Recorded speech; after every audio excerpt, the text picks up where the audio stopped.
वर्मा। कृष्णा जी नमस्ते। नमस्ते जी। कृष्णा जी बताइए। सर मैं जिला शिमला के सरोग गांव की रहने वाली हूँ और सर और मैं पिछले 20 सालों से हाई बीपी शुगर और दिल की मरीज हूँ सर। और मैं पहले सर इसके लिए मुझे दवाइयाँ खानी पड़ती है सर उम्र भर के लिए। और जो मैं पहले जो मुझे ये दवाइयाँ प्राइवेट दुकानों में 5-6 हजार में मिलती थी। फिर जब सर मैं एक दिन दवाई लेने जब हॉस्पिटल आई तो मुझे वहाँ किसी ने बताया कि प्रधानमंत्री जी द्वारा जन औषधि की जो दुकान खोली गई है उसमें बहुत सारी सस्ती दवाइयाँ मिलती है। तब सर मैं जब वहाँ पे गई तो मुझे जो दवाइयाँ पहले 5-6 हजार पर एक महीने में देने पड़ते थे सर, और वो मुझे अब 1800 रुपए में मिल रही है। सर मैं पेशे से एक किसान हूँ और हम अपना गुजारा हम इस खेती बाड़ी से ही कर रही हूँ। और मैं मेरे पति और मेरा पूरा परिवार किसानी से जुड़ा हुआ है सर। और अब मुझे जब आपकी मोदी जी की दुकान से जो दवाइयाँ मिलती है मेरे बहुत सारे पैसों की बचत हो रही है सर। और उससे मैं घर का खर्च भी चलाती हूँ और बुढ़ापे के लिए अपनी सेविंग भी कर रही हूँ सर। पहले लगता था जब हमें बहुत सारे पैसे देने पड़ते थे, मैं सोचती थी सर कि मैं या तो अपना इलाज करवाना छोड़ दूं या मैं मर जाऊं, क्योंकि मेरे घर परिवार पर पैसों का बहुत बोझ पड़ता था सर। इसलिए मैं सोचती थी कि मैं अपना इलाज ना करवाऊं। पर सर जब से आपकी मोदी जी की दुकान से दवाइयाँ लेती हूँ मुझे बहुत फायदा हो रहा है और वह मेरे जीने की आशा जगी है कि मैं अब नहीं अपना इलाज रोकूंगी। आप हमारे हिमाचल हमारी देवभूमि के लिए आप देवदूत बनकर आए हैं सर। और मैं अपने आसपास की महिलाओं को, गरीब महिलाओं को, अपने रिश्तेदारों को भी बोलती हूँ कि आप जाइए मोदी जी की दुकान से जन औषधि से दवाइयाँ लीजिए और आप अच्छे से अच्छी वहाँ पे दवाइयाँ मिलती है और आप वहाँ से दवाइयाँ लीजिए और अपना पैसा भी बचाइए सर। आपने हम गरीब मरीजों, महिलाओं, किसान, बागवानों को जो आपने किया है उसके लिए हम उन सब की तरफ से आपका बहुत बहुत धन्यवाद करती हूँ सर। कृष्णा जी, हाँ जी कृष्णा जी मुझे अच्छा लगा आज थियोग वालों के दर्शन मुझे हो रहे हैं। हाँ जी सर। शायद आपको मालूम है कि नहीं मुझे पता नहीं, मैं पहले थियोग बहुत आया करता था। हाँ जी क्योंकि मेरा एक कार्यक्षेत्र था तो मेरा थियोग आना बहुत स्वाभाविक था। लेकिन मैं हैरान हूं, थियोग में तो 25-50 कदम भी सीधी सड़क नहीं है, ऊपर चढ़ना उतरना पड़ता है। उसके बाद भी आपको डायबिटीज कैसे हो गया? पता नहीं सर कैसे हो गया है तो मुझे नहीं मालूम। अभी कितना पैसा पहले खर्च होता था, अभी कितना होता है? सर अब 1800 रुपया खर्च होता है सर। अब पहले कितना होता था? 5-6 हजार एक महीने में देना पड़ता था सर। और ये दवाइयाँ मुझे खानी भी जीवन भर है सर। कृष्णा जी देखिए, दवाइयां तो जरूर खानी पड़ेगी क्योंकि अब ये बीमारी ऐसी है कि घुस गई है। लेकिन आप भी कुछ योगा वगैरह करते रहिए, जरूर उससे लाभ होगा। डायबिटीज के लिए भी कुछ योगा है, इसका लाभ लेना चाहिए। लेकिन मुझे बहुत अच्छा लगा, आज योग के लोगों के मुझे दर्शन हो रहे हैं, बहुत बड़ी संख्या में लोग वहां बैठे हैं, सबको मुझे दर्शन करने का सौभाग्य मिला है।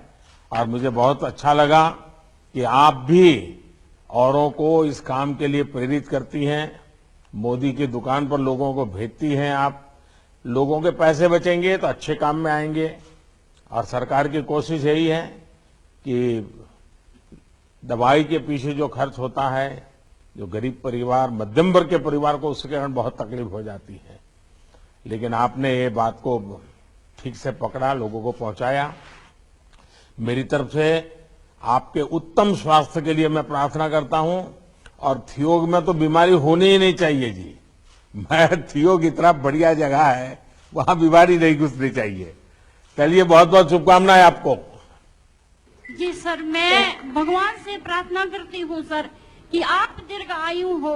आप बागवानों, गरीबों और किसानों के हितैषी है सर। मैं भगवान से प्रार्थना करती हूँ कि आप दीर्घायु हो, हम गरीबों, बागवानों, किसानों के लिए ऐसे ही कार्य करते रहें। बस और मैं आप माताओं बहनों का आशीर्वाद ही मेरे लिए बहुत कुछ है। और हिमाचल का तो हर परिवार देवदूत परिवार है। हर परिवार ने देश की रक्षा के लिए बच्चों को दिया है। तो हिमालय तो अपने आप में देवदूत का भूमि है। हाँ जी सर। धन्यवाद। साथ में मैं माननीय मुख्यमंत्री श्री जयराम ठाकुर जी का भी तहे दिल से धन्यवाद करूंगी सर। ये भी हमारे गरीब किसान, बागवान, महिलाओं के लिए बहुत अच्छे कार्य कर रहे हैं सर। बाकी यहाँ बैठे जो और भी गणमान्य व्यक्ति है, मैं उनका भी तहे दिल से शुक्रिया अदा करती हूँ। बहुत धन्यवाद, बहुत धन्यवाद सर। हाँ, धन्यवाद Krishna ji. Sir thank you. अभी हम मध्य प्रदेश में भोपाल में सर श्रीमती रुबीना जी और उनके बेटे मोहम्मद जैयद साहब जो लाभार्थी हैं इस योजना के, उनसे रुबीना जी नमस्ते। नमस्ते जी मोदी जी। मोहम्मद क्या पढ़ते हो? जी सर कुछ नहीं करते मोदी जी। मोहम्मद पढ़ते हैं क्या? जी नमाज पढ़ते हैं जी। हाँ नमस्ते। नमस्ते जी मोदी जी। मैं भोपाल से बोल रही हूँ। मेरा कहना ये, मैं रुबीना जी बोल रही हूँ भोपाल से। जी मेरे बताइए। पति बस पे कंडक्टरी करते हैं जिसकी तनख्वाह 5,000 रुपए महीना है। और मेरे बेटे को दिमाग की बीमारी, इसकी वजह से झटके आते हैं और उसका थोड़ा सा दिमाग माइंड डिस्टर्ब भी है। और जो 5,000 रुपए महीने की दवाइयां मैं इसको खिलाती, मैं अपना घर का खर्चा पूरा नहीं कर पाती, बहुत परेशान हूँ मैं। और साथ में कर्जदार भी हूँ और मेरे घर गिरवी रखने की और लोन लेने की नौबत आ चुकी है। लेकिन मेरे पड़ोसी ने मुझे बताया कि मोदी जी की दुकान से सस्ती दवाइयां मिल रही हैं। मैं मोदी जी की दुकान गई, वहां से सस्ती दवाइयां खरीदी, मुझे 2,000 रुपए महीने की मिली। मेरे पैसों की बचत हुई। मुझे बहुत खुशी हुई कि मोदी जी ने हम गरीबों के लिए सहायता करी और आगे भी सहायता करें। मेरा कहना यह है कि हम सभी महिलाओं के लिए मोदी जी की सहायता से जुड़े रहें ताकि मोदी जी हमारे आगे सहायता करें। रुबीना जी, मैं जानता हूं जब घर में बीमारी आती है और बच्चे की ऐसी स्थिति है, आपको हर पल बच्चे को संभालना पड़ता है, तो मैं जानता हूं एक माँ को कितनी तकलीफ होती होगी। मैं इसका पूरा अंदाज लगा सकता हूँ। जी सर मैं अपने घर ठीक से नहीं कर पा रही, बहुत परेशान हूँ। और जब बीमारी आ जाती है तो मजबूरी हो जाती है कि दवाइयों का खर्चा करना ही पड़ता है। अब ये भी सही है कि दवाइयाँ बहुत महंगी होती हैं। तो बस आप गरीबों के लिए, मध्यम वर्ग के लोगों के लिए जो एक दिल में दर्द है, उसी में से ये प्रधानमंत्री जन औषधि योजना का जन्म हुआ। अब तक आप जैसे परिवारों का करीब 9,000 करोड़ रुपए से ज्यादा पैसा बच गया है, क्योंकि दवाइयां उनको बहुत कम पैसों में मिल गई। और उसके कारण वो पहले दवाई लेते नहीं थे, अब दवाई ले रहे हैं। तो एक तो शरीर को भी लाभ हो गया, पैसे बच गए, तो परिवार को भी लाभ हो गया कि भाई चलो अब अच्छे काम के लिए, बच्चों की पढ़ाई के लिए हम पैसों का खर्च करेंगे। तो मुझे बहुत अच्छा लगा और आपसे मेरा यही आग्रह होगा कि जिनसे भी आप जानते हैं, पहचानते हैं, अगर उनको दवाइयां खानी पड़ रही है तो उनको जरूर बताइए कि आप ये जन औषधि केंद्र से दवाई लीजिए। लोग उसको मोदी की दवाई दुकान कहते हैं, तो मोदी की दुकान से खरीदिए और जाकर के अपने पैसे भी बचाइए और दवाई लेने में कभी कोताही मत बरतिए। पैसों के अभाव में दवा न लें, ये स्थिति नहीं होनी चाहिए। इसलिए मैं सब मेरे भाइयों बहनों से यही कहूंगा कि कम पैसों में दवाई मिल जाती है और दवाई अच्छी होती है। आप विश्वास के साथ इसको कीजिए। बस मेरी आपको शुभकामना है, बहुत जल्दी स्वस्थ हो जाए और आपके बेटे का जीवन भी बहुत अच्छा बन जाए। बहुत बहुत शुभकामनाएं। बहुत बहुत शुक्रिया आपको, बहुत बहुत शुक्रिया श्रीमती रुबीना जी। अब सर हम अहमदाबाद में प्रधानमंत्री भारतीय जन औषधि परियोजना के जन औषधि मित्र श्री राजू भाई बयानी और इनके टीम को आमंत्रित करते हैं सर। राजू भाई नमस्ते। नमस्ते मोदी साहब। नमस्ते नमस्ते। मेरा राजू नाम- बताइए। सर मेरा नाम राजू भायानी है, मैं अहमदाबाद का रहवासी हूँ। सर मैं करीबन 2 अहमदाबाद साल में से कहाँ रहते हैं प्रधान- राजू जी? सर मैं नया निकोल में रहता हूँ। सर करीबन 2 साल से मैं प्रधानमंत्री भारतीय जन औषधि परियोजना के साथ जुड़ा हुआ हूँ।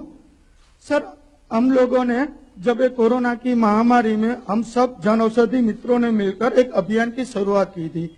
हम लोगों ने सर घर घर जाके हमारे जो मरीजों है, जो रेगुलर पेशेंट है बीपी डायबिटीज, उनको दवाइयां पहुंचाई है। सर उसके बारे में मैं थोड़ा 1-2 मिनट बोलना चाहता हूं।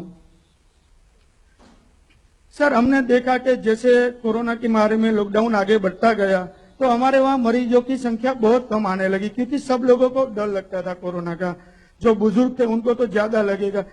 उस वक्त सर माहौल ही ऐसा था, हम सबको पता है। सर मेरे घर में भी एक हादसा हो गया, मेरे फादर की कोरोना की वजह से डेथ हो गई है। इसलिए उस समय सर हमें विचार आया कि मेरे साथ तो ये हुआ है मेरे परिवार में, तो किसी के परिवार में ऐसा ना हो, ऐसा कुछ हम कर सकते हैं। तब मैंने हमारे जो स्टोर ओनर है प्रदीप भाई, उनके साथ बात की और ये अभियान के बारे में बताया। तो उन्होंने बोला ये अच्छा काम है, हम करते हैं। तो हमारे ऊपरी अधिकारी के मिलकर सब हमने ये अभियान की शुरुआत की। तो हमारे पास जो डेटाबेस था उनसे हमने धीरे धीरे 2, 3, 4, 5 कस्टमर से बात की हमारे। तो उन लोगों ने बोला हाँ हमारे पास मेडिसिन तो नहीं है, लेकिन हमें क्या है अभी बाहर आने में बहुत डर लगता है, तो ऐसा कुछ हो सके तो हमारे लिए बहुत अच्छा होगा। तो सर हमने धीरे धीरे हमारे जन औषधि मित्रों के साथ मिलकर एक अभियान शुरू कर दिया। करीबन हमने सर अभी 8 से 10 हजार मरीजों को दवा पहुंचाई है। हमारे साथ एक पूरी अभी सर 250 लोगों की टीम है। और एक बात, जब हम दवा पहुंचाने जाते थे तो बुजुर्ग बोल रहे थे कि आप हमारे लिए मेडिसिन नहीं, ये मोदी जी की दुकान की आप मेडिसिन ला रहे हो। और सर वो लोग आशीर्वाद देते थे कि मोदी जी लंबी उम्र तक जिए और ऐसे योजना बना रहे और काम करते रहे। और सर धीरे धीरे हम ये हमारा अभियान पूरे अहमदाबाद में फैल गया। और एक बात कि हम एक बुजुर्ग ने तो हमें ऐसा बोला, सर मैं गया तो आप हनुमान जी के सेवक हमारे लिए संजीवनी लेके आ रहे हो। तो मैंने बोला सर कि आप ऐसा क्यों हमें बता रहे हो? तब बोला कि जब लक्ष्मण जी मूर्छित हुए थे तो उनके लिए हनुमान जी संजीवनी लेके आए थे और उनको जीवन दान मिला था। तो ऐसे ही हम जैसे कई मरीज है जिनके लिए मोदी जी एक दुकान से संजीवनी दे रहे हैं और हम जी रहे हैं। तो सर बहुत सारे आशीर्वाद मिल रहे थे और आपके लिए दुआ है, हम लोगों को भी सब बड़ी लोग के आशीर्वाद मिल रहे हैं। और सर लास्ट में मैं एक चीज बोलना चाहता हूँ कि हमने कभी सोचा भी नहीं था कि हमारे देश इतनी जल्दी एक टीका का आविष्कार कर देगा। सर 1 नहीं 2 नहीं 3 कंपनियों ने हमारे वहाँ टीका का आविष्कार कर दिया। और सर इतनी बड़ी जनसंख्या में आपके आगेवानी में अभी जो टीकाकरण हो रहा है, हम तीसरे स्टेज पर तो पहुंच गए, कई सारे बुजुर्ग को अभी टीकाकरण हो रहा है। तो सर और एक बात कि हमारे वहाँ तो टीकाकरण हो रहा है, सर आपने कई ऐसे देश है जहाँ पर टीका की उपलब्धि नहीं है, वहां पर भी आप पहुंचा रहे हैं। तो सर इनके लिए हम सब जन औषधि मित्रों की तरफ से मैं आपको सैल्यूट देना चाहता हूं। सर राजू जी सबसे पहले तो मैं आपको और आपके सभी नौजवानों को बधाई देता हूं। जब मैं आपकी बातें सुन रहा था तो ये सिर्फ मुझे ही प्रभावित करती थी ऐसा नहीं, मुझे ही प्रेरित करती थी ऐसा नहीं, लेकिन ये बातें आज दूरदर्शन के माध्यम से, टीवी के माध्यम से देश के जितने युवा सुन रहे हैं उन सबको आप प्रेरित कर रहे हैं, प्रेरणा दे रहे हैं। क्योंकि आपने कोरोना के संकट में अपने पिताजी को खोया, लेकिन उसमें से आपने समाज के लिए कुछ करने का संकल्प लिया और आपने धीरे धीरे 200-250 साथी बना लिए और घर घर आज भी आप जन औषधि पहुंचा रहे हैं। आप हर परिवार का कितना पैसा बचा रहे हैं और दवाई सस्ती मिलने के कारण वो दवाई के पीछे जरूरी जो भी खर्च करना पड़े वो करता भी है। तो कईयों की जिंदगी बचा रहे हैं। तो सचमुच में आप बहुत उत्तम काम कर रहे हैं। मैं आपके इस रचनात्मक काम के लिए, और लोग जो कहते हैं ना कभी कभी कि हमारे देश के नौजवान तो बस हुड़दंगबाजी करते रहते हैं, आपने सिद्ध कर दिया है कि ऐसा नहीं है। हमारे देश के नौजवान अगर उनको सही रास्ता दिखाया जाए, सही काम उनके पास हो, तो अपना जीवन खपा देते हैं। और ये आपने करके दिखाया है, और देश में ऐसे कई नौजवान हैं वो करते रहते हैं, और वही हमारे देश की बड़ी ताकत है। और इसलिए मैं आपको बधाई। एक मैं छोटा काम बताऊंगा अब आपको, क्योंकि इतना बढ़िया काम करते हैं तो मन करता है कि आपको एक काम बता दूं। देखिए, जो सरकार के वैक्सीनेशन सेंटर है जहां टीका लगता है, आप वहां पर अपने साथियों की ड्यूटी लगाइए, और जो बुजुर्ग लोग हैं उनका वैक्सीन हो जाए, उनका जो फॉर्म वॉर्म भरना होता है वो भरना हो जाए, उनको बैठने की व्यवस्था हो जाए, पीने के पानी की व्यवस्था हो जाए।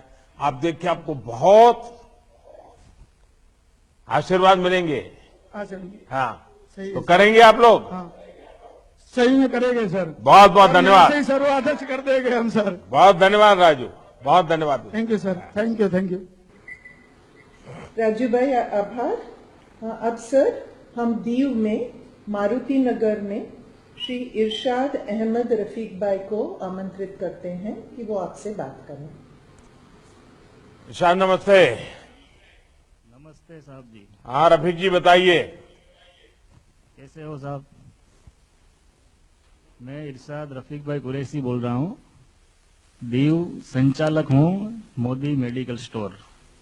मैं आपको बताना चाहूँगा मेरे एक्सपीरियंस कि मुझे 3 महीने ही हुए हैं ये मोदी मेडिकल स्टार्ट किए हुए।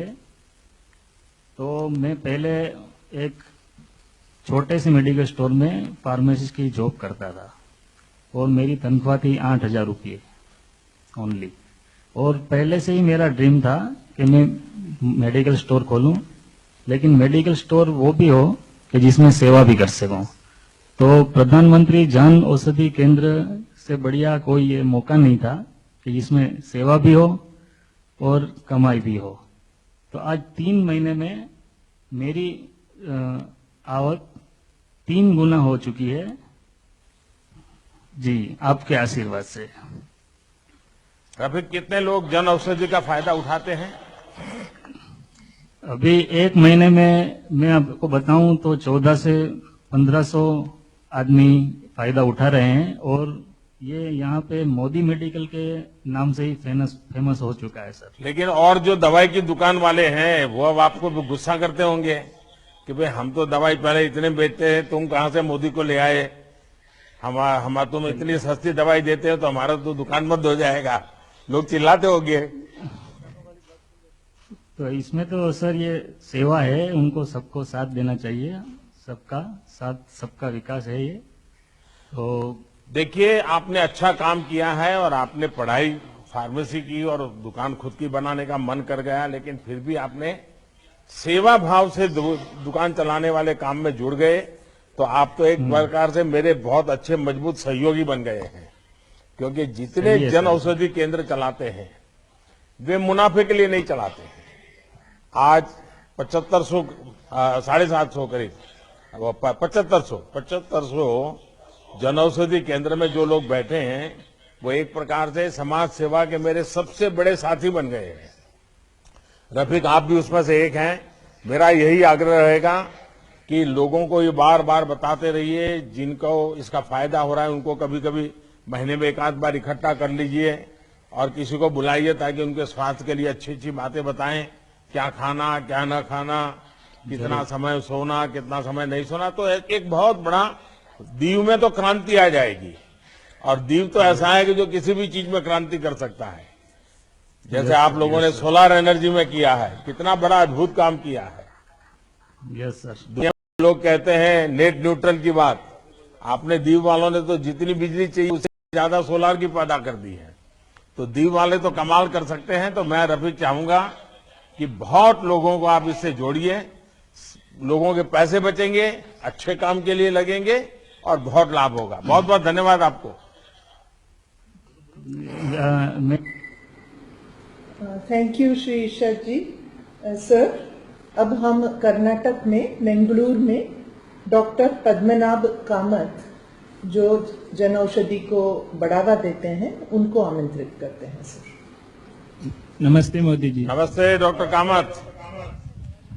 सर, मैंने ये जन औषधि का एक अभियान 3-4 साल से शुरू किया। उसको मैंने जन औषधि जनोपयोगी अभियान बोल के शुरू किया। मेरा एक ऑब्जर्वेशन था कि शाम के समय और रात के समय पहाड़ी जिलों में दूर की जगह में अगर एक किसी का हार्ट अटैक होता है तो उनका ईसीजी करने में बहुत मुश्किल होती थी। तो लोग दूर दूर से अस्पताल के लिए सफर करना पड़ता था। तो मैंने ये सोचा कि जनऔषधि तो रात के 10-11 बजे तक खुला रहता है, गांव का जिले में है, देश का बहुत जगह पे है। तो हमने एक अभियान चलाया 3 साल पहले। वो अभियान से हमने जनऔषधि में ईसीजी मशीन लगवाया सर। आरंभ में बहुत लोगों ने मेरा निंदा की सर। धीरे धीरे निंदकों की संख्या भी कम हो गई और उनका बोलती भी बंद हो गई सर। उन्होंने बोला ये पागल है, हार्ट का डॉक्टर है, क्यों जनऔषधि के साथ मिला हुआ है। मैंने बोला मैं जनऔषधि से इसलिए मिला हूं, मेरे को लोगों की परेशानी मालूम है। और मैं बोलना चाहता हूं सर, जो हमने एक ईसीजी मशीन से 2018 में एक अभियान शुरू किया कायाकल्प बोल के, अभी हमने 6 जिले में सभी जनऔषधि केंद्र में 20 जगह जहां बहुत फुटफॉल्स रहता है, जहां जनऔषधि केंद्र का हमको सहकार है, और वहां ईसीजी मशीन लगवा के उनको ट्रेन करके उनको हमने ईसीजी करने में मदद की सर। अभी उसका वो फलानुभवी बहुत लोग हैं और मैं गर्व से कह सकता हूं सर कि ये 100 से ज्यादा हार्ट अटैक हमने डिटेक्ट किया है और बहुत ही जान बचाई है सर। सर, इस साल का 2 थीम है, सेवा भी और रोजगार भी। मैं भी उसका भागी हूं सर। मेरे को इस साल का थीम पता नहीं था। 2 साल पहले एक युवक मेरे से आके बात किया। वो बोला मेरे को रोजगार नहीं है, मैं मेडिकल शॉप चला रहा था, मैं बर्बाद हो गया, मेरे पास अभी पैसा नहीं है। मैंने अपने हाथ से उसको पैसा देके एक जनऔषधि खुलवाया मंगलोर में, और मेरे को गर्व है सर अभी 2 साल में वो जनऔषधि अभी टॉप है हमारे डिस्ट्रिक्ट में। उसका जनऔषधि में भी हमने ईसीजी मशीन लगवाया है सर। सो मेरा बोलना है सर कि जनऔषधि को जनोपयोगी बनाने से हमारा हैसियत भी बढ़ जाएगा और हमारा वो लोगों में उनका एक इज्जत भी बढ़ जाएगा सर। बहुत लोग मेरे से आके बोलते थे, आप इतना बड़े डॉक्टर हो के जनऔषधि पेशेंट को क्यों भेजते हो। मैं बोलता था, मोदी मेडिकल्स के आपको उसको विश्वास नहीं है, आपको कोई हैसियत पे, मोदी की हैसियत पे कोई डाउट है? नहीं है ना, मेरे को भी डाउट नहीं है। आप जाओ उधर, अच्छी दवा मिलेगी। अभी जो मेरा निंदा करते थे अभी चुप हो गए हैं सर। डॉक्टर कामत, सबसे पहले तो आपके इस सेवा भाव के लिए बधाई देता हूं। और आप कन्नड़ भाषा से जुड़े हुए हैं, लेकिन आज आपने मुझे एक अच्छा नारा दे दिया, जन औषधि जन उपयोगी। बहुत ही अच्छा आपने हिंदी में नारा दे दिया, जन औषधि जन उपयोगी। और डॉक्टर, आपकी ये इनोवेटिव कल्पना है, ये मुझे लगता है, वैसे आपको देख करके ही लगता है कि शायद सेवा आपके संस्कार है। एक डॉक्टर के नाते जिस सरलता से आप बात बता रहे हैं, यानी हम जो डॉक्टरों की कल्पना करते हैं वो एक सा का मूर्त रूप है आप। और मुझे अच्छा लगा, आपके दर्शन करने का मुझे मौका मिला। और आपने आर्थिक रूप से संकट में एक नौजवान को मदद करके उसको एक अच्छा ही रास्ता दिखा दिया। और ये ईसीजी वाला आपका प्रयोग है, वो तो वाकई में मानता हूं, जो जन औषधि केंद्र के लोग आज सुन रहे हैं उनको भी ऐसे नए नए आइडियाज आएंगे और वे भी कुछ डॉक्टरों की मदद से जन औषधि केंद्र को एक प्रकार से जन उपयोगी बना देंगे। मैं आपको बहुत बधाई देता हूं, बहुत शुभकामनाएं देता हूं। धन्यवाद सर, धन्यवाद। Thank you sir. भारतीय जनऔषधि परियोजना के परिवार के कुछ सदस्य अंतर्राष्ट्रीय योग दिवस पूरी दुनिया मना रही है और बड़े चाव से मना रही है, जी जान से मना रही है। आप देखिए कितने बड़े गर्व की बात होती है जब हमारे काढ़े, हमारे मसालों, हमारे आयुष के समाधानों की चर्चा करते हैं से पहले जो कभी हिचकते थे वो आज गर्व के साथ एक दूसरे को कहते हैं ये लीजिए। आजकल हमारी हल्दी का एक्सपोर्ट इतना बढ़ गया है कि कोरोना के बाद दुनिया को लगा है भारत के पास तो बहुत कुछ है। आज दुनिया भारत का लोहा मान रही है, हमारी परंपरागत ट्रेडिशनल मेडिसिन का लोहा मानने लगी है। हमारे यहां खाने में जो चीजें कभी बहुत उपयोगी होती थी जैसे रागी, कोरा, कोदा, जवार, बाजरा, ऐसे दर्जनों मोटे अनाजों की हमारे देश में समृद्ध परंपरा है। जब पिछली बार मैं कर्नाटका का मेरा प्रवास था तो हमारे वहां के मुख्यमंत्री येदियुरप्पा जी ने मोटे अनाज का एक बहुत बड़ा शो रखा था और इतने प्रकार के मोटे अनाज जो छोटे छोटे किसान पैदा कर उसकी कितनी पौष्टिकता है बड़ा अच्छे से उन्होंने उसको प्रदर्शित किया था। लेकिन हम जानते हैं इन पौष्टिक अनाजों को देश में उतना प्रोत्साहन नहीं किया गया। एक प्रकार से ये तो गरीबों का है, ये तो जिसके पास पैसे नहीं वो खाता, ये मानसिकता बन गई थी।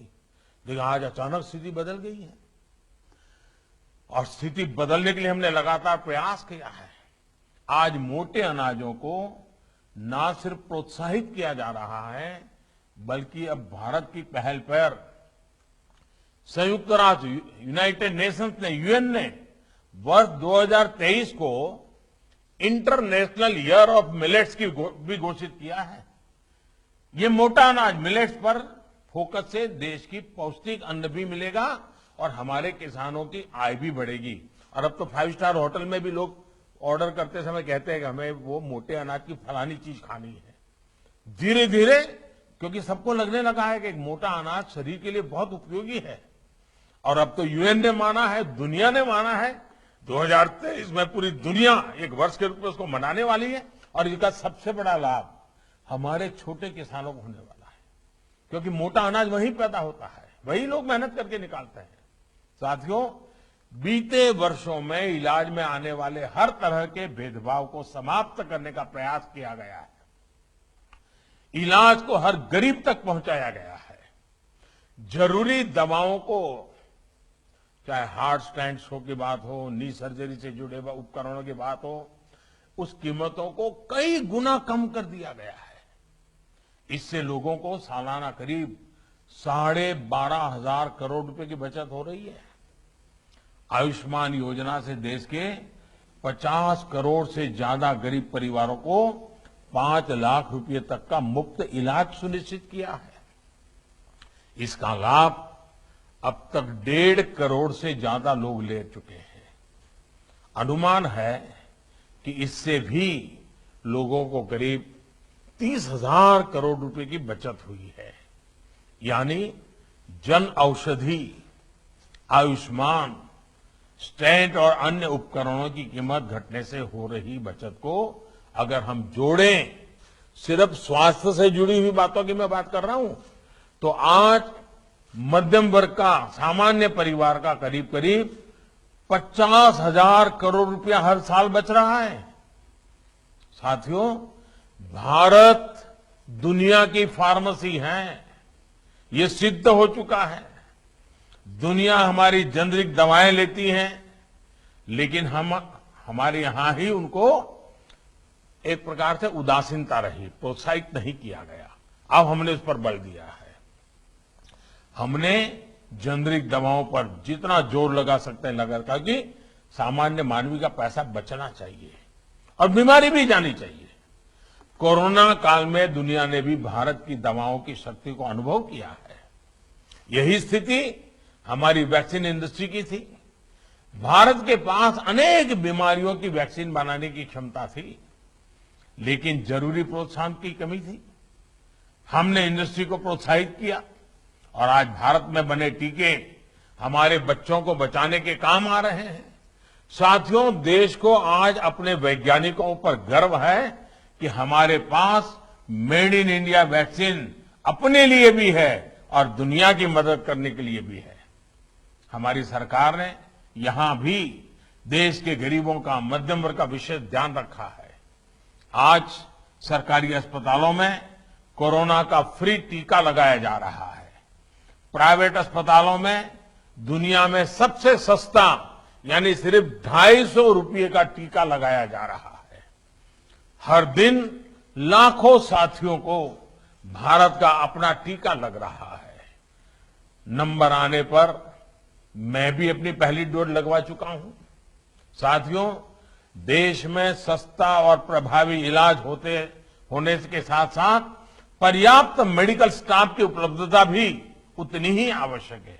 इसलिए हमने गांव के अस्पतालों से लेकर के मेडिकल कॉलेज और एम्स जैसे संस्थानों तक एक इंटीग्रेटेड अप्रोच के साथ काम शुरू किया है। गांवों में 1.5 lakh health and wellness centre बनाए जा रहे हैं, जिनमें से 50,000 से ज्यादा सेवा देना शुरू भी कर चुके हैं। ये सिर्फ खांसी बुखार के सेंटर नहीं है, बल्कि यहां गंभीर बीमारियों के परीक्षण की सुविधाएं देने का प्रयास है। पहले जिन छोटे छोटे टेस्ट को कराने के लिए शहरों तक पहुंचना पड़ता था, वो टेस्ट अब in health and wellness centre पर उपलब्ध हो रहे हैं।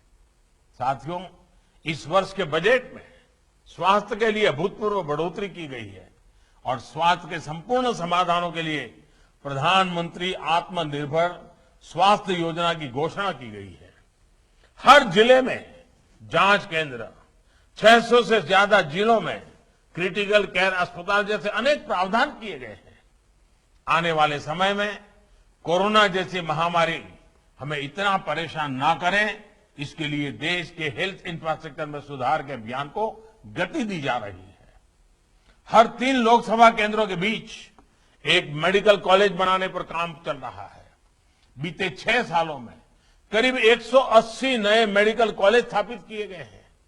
2014 से पहले जहां देश में लगभग 55,000 एमबीबीएस सीटें थी, वहीं 6 साल के दौरान इसमें 30,000 से ज्यादा की वृद्धि की जा चुकी है। इसी तरह पीजी सीटें भी जो 30,000 हुआ करती थी, उनमें 24,000 ज्यादा नई सीटें जोड़ी जा चुकी है। साथियों, हमारे शास्त्रों में कहा गया है, न आत्मार्थम नापि कामार्थम अद्भुत दयाम प्रति, अर्थात औषधियों का, चिकित्सा का ये विज्ञान जीव मात्र के प्रति करुणा के लिए है। इसी भाव के साथ आज सरकार की कोशिश ये है कि मेडिकल साइंस के लाभ से कोई भी वंचित न रहे। इलाज सस्ता हो, इलाज सुलभ हो, इलाज सर्वजन के लिए हो, इसी सोच के साथ आज नीतियां और कार्यक्रम बनाए जा रहे हैं। प्रधानमंत्री जन औषधि परियोजना का नेटवर्क तेजी से फैले, ज्यादा से ज्यादा लोगों तक पहुंचे, इसी कामना के साथ मैं आप सभी का बहुत बहुत आभार व्यक्त करता हूं। और जिन परिवारों में बीमारी है, जिन्होंने जन औषधि का लाभ लिया है, उनसे मैं कहूंगा कि आप भी अधिकतम लोगों को जन औषधि का लाभ लेने के लिए प्रेरित करें।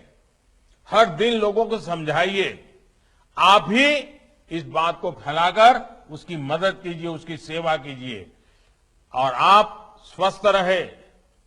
दवाई के साथ साथ जीवन में कुछ अनुशासन का पालन भी बीमारी में बहुत जरूरी होता है, उस पर पूरा ध्यान दीजिए।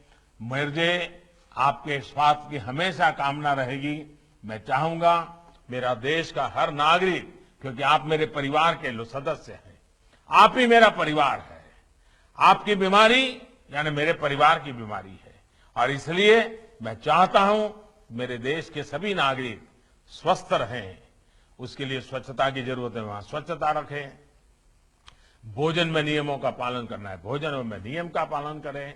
जहां योग की आवश्यकता है योग करें, थोड़ा बहुत एक्सरसाइज करें, कोई फिट इंडिया मूवमेंट से जुड़े, कुछ न कुछ हम शरीर के लिए करते रहें।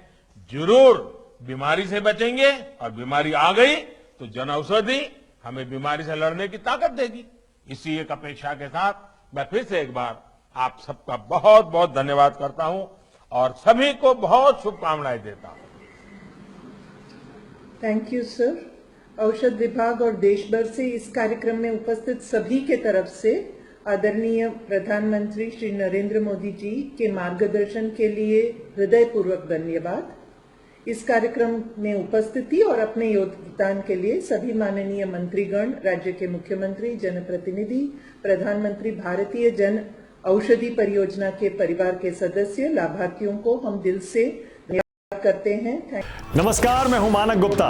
अगर आपको हमारा ये वीडियो पसंद आया हो तो इसे लाइक और शेयर जरूर करें और हाँ, हमें सब्सक्राइब और फॉलो करना ना भूलें ताकि आप देश और दुनिया की कोई खबर मिस ना करें। तो जुड़े रहिए हमारे साथ और देखते रहिए न्यूज़ 24।